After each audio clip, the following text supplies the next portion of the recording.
अस्सलाम वालेकुम स्टूडेंट्स, कैसे हैं आप। मेरा नाम है मोहम्मद अकमल और मैं हूं आपका फिजिक्स टीचर। जी तो स्टूडेंट्स, आज के लेक्चर में हम हल करने जा रहे हैं यूनिट नंबर 5 के 5.12 से आगे के सवालात। स्टूडेंट्स, इससे पहले लेक्चर में हम 5.11 तक के सवालात हल कर चुके हैं। तो स्टूडेंट्स चलिए चलते हैं वाइट बोर्ड की तरफ। जी तो स्टूडेंट्स, आज हम करने जा रहे हैं यूनिट नंबर 5 के सवालात। स्टूडेंट्स, इससे पहले लेक्चर्स में हम 5.11 तक के सवालात हल कर चुके हैं और आज हम हल करेंगे 5.11 से आगे के सवालात। तो स्टूडेंट्स, यूनिट है 5 ग्रेविटेशन और हम हल करने जा रहे हैं सवालात। सबसे पहला जो सवाल है स्टूडेंट्स हमारे पास वह है सवाल नंबर 5.12। सवाल में स्टूडेंट्स पूछा गया है जी की कीमत मुख्तलिफ जगहों पर मुख्तलिफ क्यों होती है। जी तो स्टूडेंट्स, इस सवाल को समझने के लिए सबसे पहले हम देखते हैं कि जी की मसावात हमारे पास क्या होती है। स्टूडेंट्स, जी होता है हमारे पास, जी बराबर है जी एम ओवर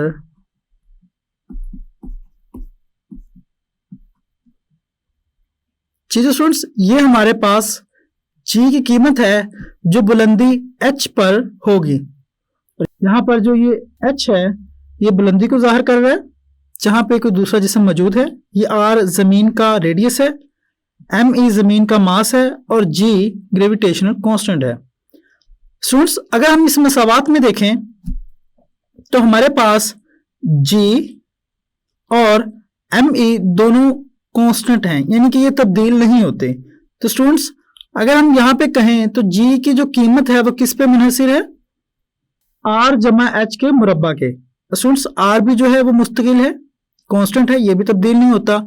लिहाजा हम कहेंगे जो g की कीमत है वो किस पे मुनहसिर है, h पे, यानी कि बुलंदी के साथ। स्टूडेंट्स, अगर यहाँ पे हम इसको लिखें तो हम कहेंगे g जो है वो डायरेक्टली प्रोपोर्शनल होता है 1/r जमा h के मुरब्बा के। स्टूडेंट्स, जैसे जैसे बुलंदी तब्दील होगी वैसे वैसे g की कीमत भी तब्दील होगी। स्टूडेंट्स, अगर हम इस फार्मूले में देखें तो अगर h की कीमत बढ़ती है तो g की कीमत क्या हो जाएगी, कम हो जाएगी। यानी कि स्टूडेंट्स, जी एच और एच, जब एच की कीमत बढ़ेगी जी एच की कीमत क्या हो जाएगी, कम हो जाएगी।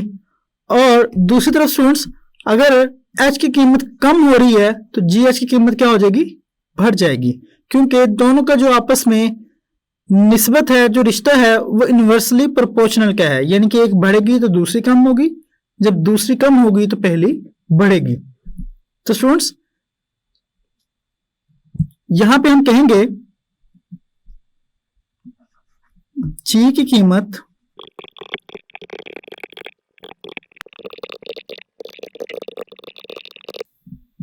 तो स्टूडेंट्स, जैसे ही बुलंदी तब्दील होगी वैसे ही जी की कीमत भी तब्दील हो जाएगी और जैसे जैसे हम बुलंदी की तरफ जाते जाएंगे वैसे वैसे जी की कीमत कम होती जाएगी। तो स्टूडेंट्स, अब हम चलते हैं अगले सवाल की तरफ। सवाल नंबर है स्टूडेंट्स 5.13, जिसमें कहा गया है जी की कीमत बुलंदी के साथ किस तरह तब्दील होती है, वजाहत कीजिए।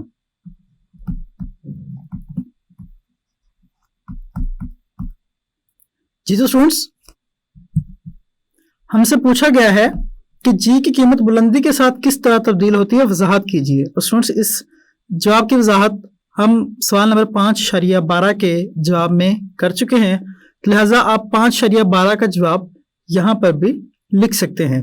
वहां पे स्टूडेंट्स पूछा गया था कि जी की कीमत मुख्तलिफ जगहों पे मुख्तलिफ क्यों होती है, क्योंकि मुख्तलिफ जगहों पे जहां पे बुलंदी मुख्तलिफ होगी वहां पे जी की कीमत मुख्तलिफ होगी।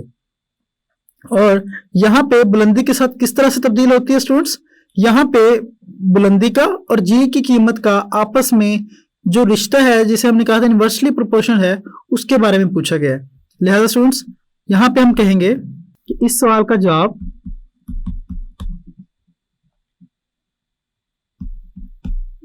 5.12 नंबर सवाल में दिया जा चुका है। तो स्टूडेंट्स ये जो रिलेशन है,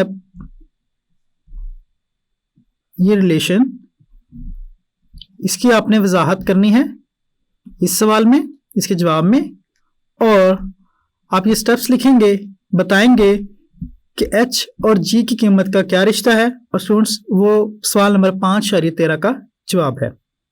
स्टूडेंट्स अब हम चलते हैं अगले सवाल की तरफ। सवाल नंबर है स्टूडेंट्स 5.14, जिसमें कहा गया है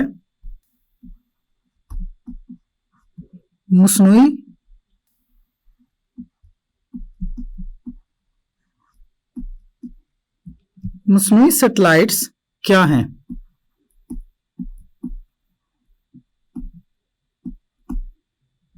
जी तो स्टूडेंट्स मसनूई सैटेलाइट्स क्या होती हैं, इसके बारे में हमने यूनिट नंबर 5 में भी पढ़ा था। तो चलिए स्टूडेंट्स हम इसका जवाब कैसे लिखेंगे।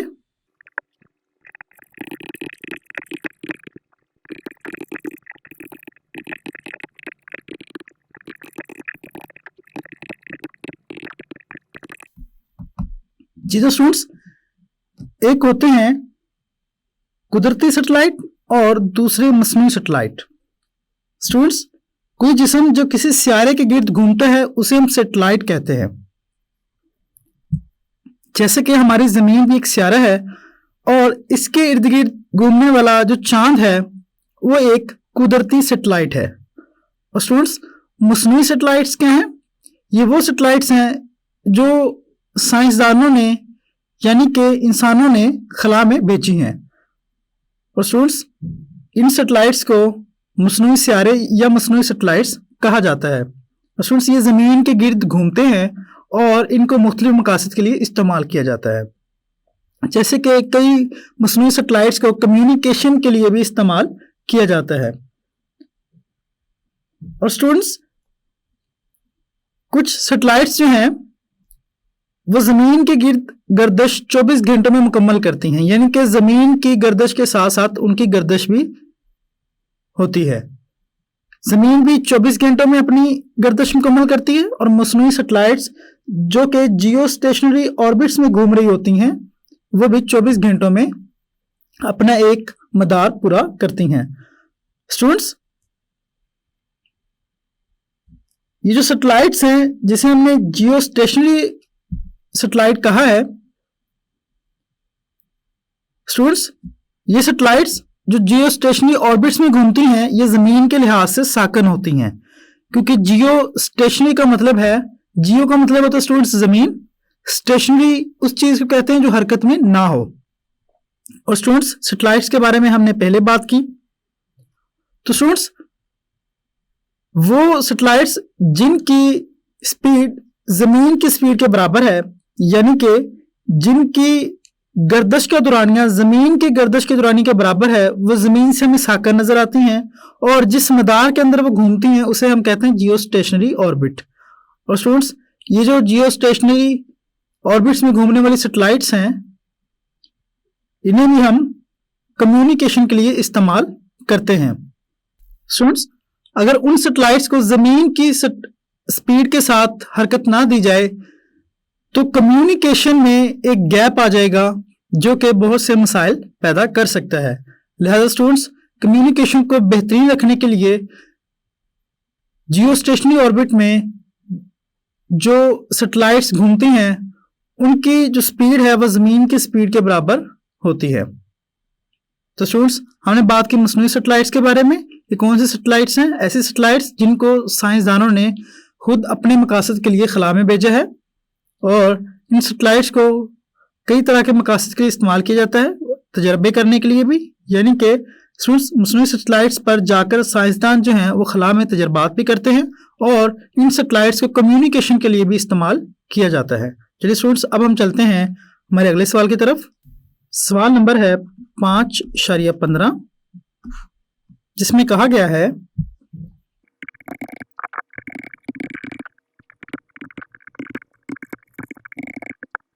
स्टूडेंट्स, हर मसनूई सैटेलाइट जो खला में भेजी जाती है उसको हरकत करने के लिए ज़मीन के गिर्द ज़रूरी सेंट्रीपिटल फोर्स की ज़रूरत होती है, जो उसे ज़मीन के गिर्द मोशन में रखती है। स्टूडेंट्स, ज़मीन और मसनूई सैटेलाइट के दरमियान मौजूद ग्रेविटेशनल फोर्स की कशिश जो है ये ज़रूरी सेंट्रीपिटल फोर्स मुहैया करती है। और स्टूडेंट्स, ये जो सेंट्रीपिटल फोर्स है इसकी जो मिकदार है वो हम न्यूटन के ग्रेविटेशन के कानून की मदद से ही समझ सकते हैं। तो स्टूडेंट्स, हम लिखेंगे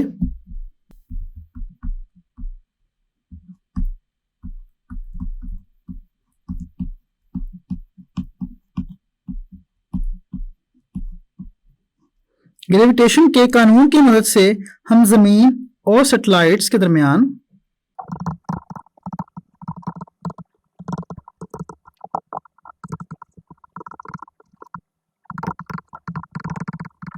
ग्रेविटेशन के कानून की मदद से हम जमीन और सैटेलाइट्स के दरमियान पाई जाने वाली ग्रेविटेशनल फोर्स का तज्जिया करते हैं, और यही ग्रेविटेशनल फोर्स जो है ये जरूरी सेंट्रीपिटल फोर्स मुहैया करती है।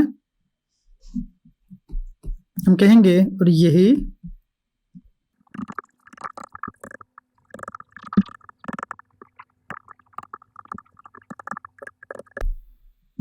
चीजों स्टूडेंट्स जिससे मसनूई सैटेलाइट्स हरकत करती हैं।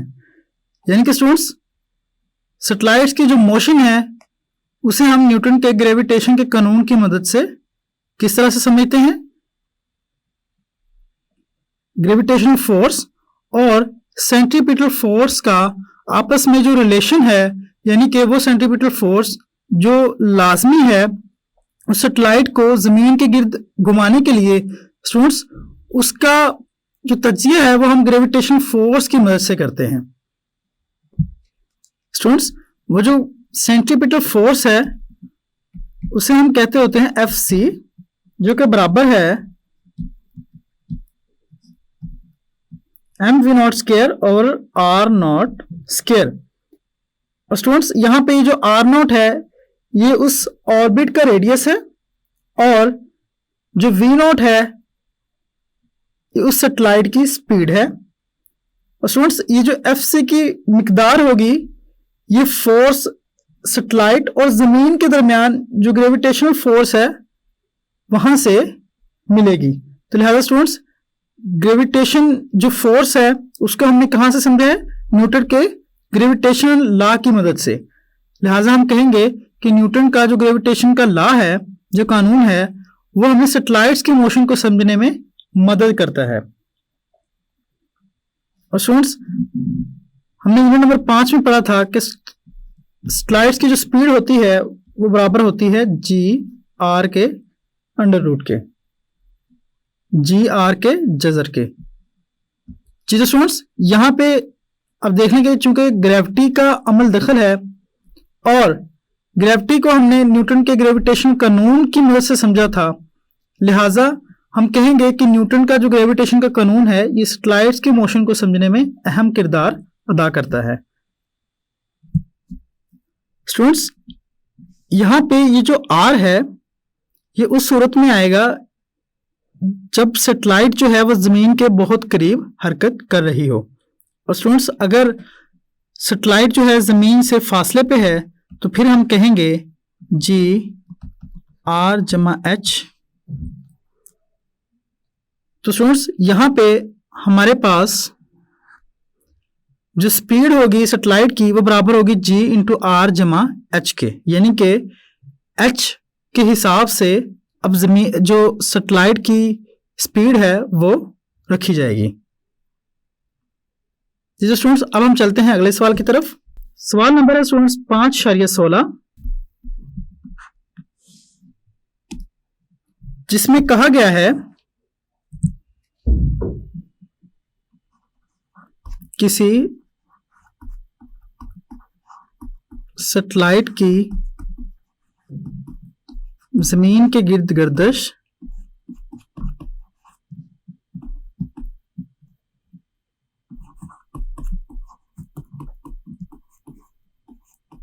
किन चीजों पर मुनहसिर होती है?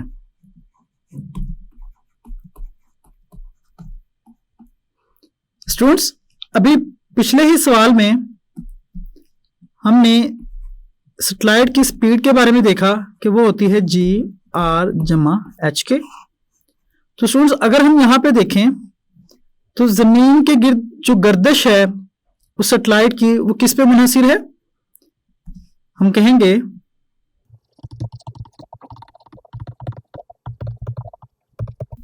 स्टूडेंट्स वो कौन कौन से अवामल हैं? पहला अमल जो है वो स्टूडेंट्स ग्रेविटी,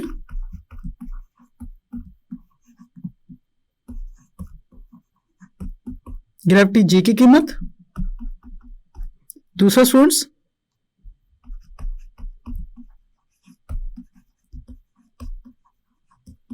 रेडियस आर की कीमत, और तीसरा बुलंदी एच की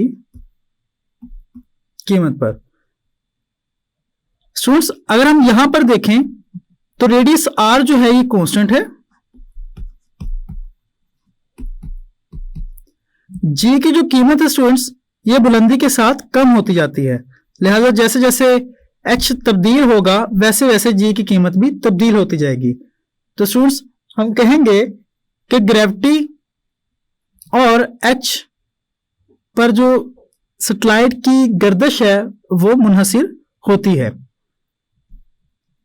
तो स्टूडेंट्स ये था सवाल नंबर 5 है, ये 16 का जवाब। अब हम चलते हैं अगले सवाल की तरफ। जी तो स्टूडेंट्स सवाल नंबर है 5.17, जिसमें कहा गया है कम्युनिकेशन सैटेलाइट्स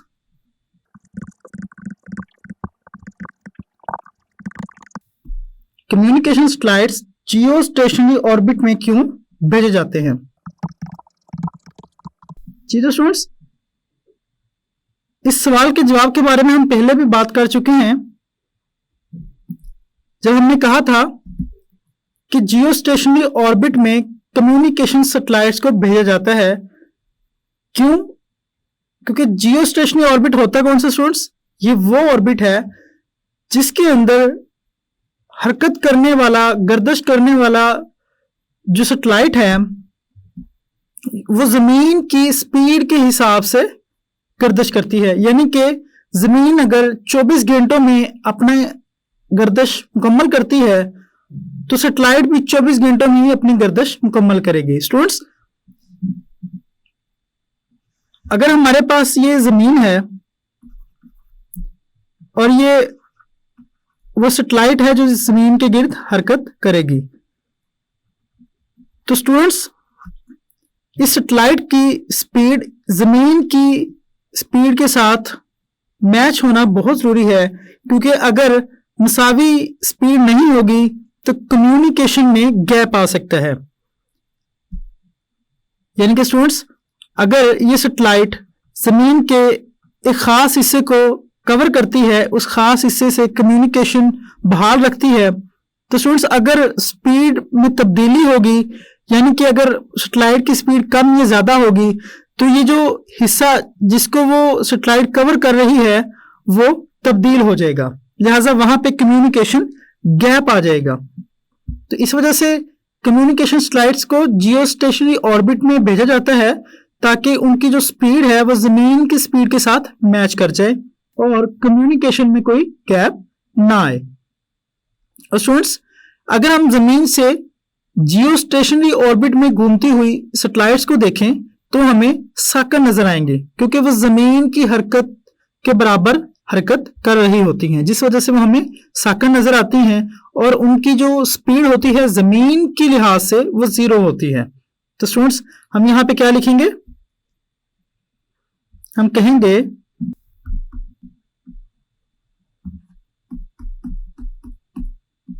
कम्युनिकेशन सैटेलाइट्स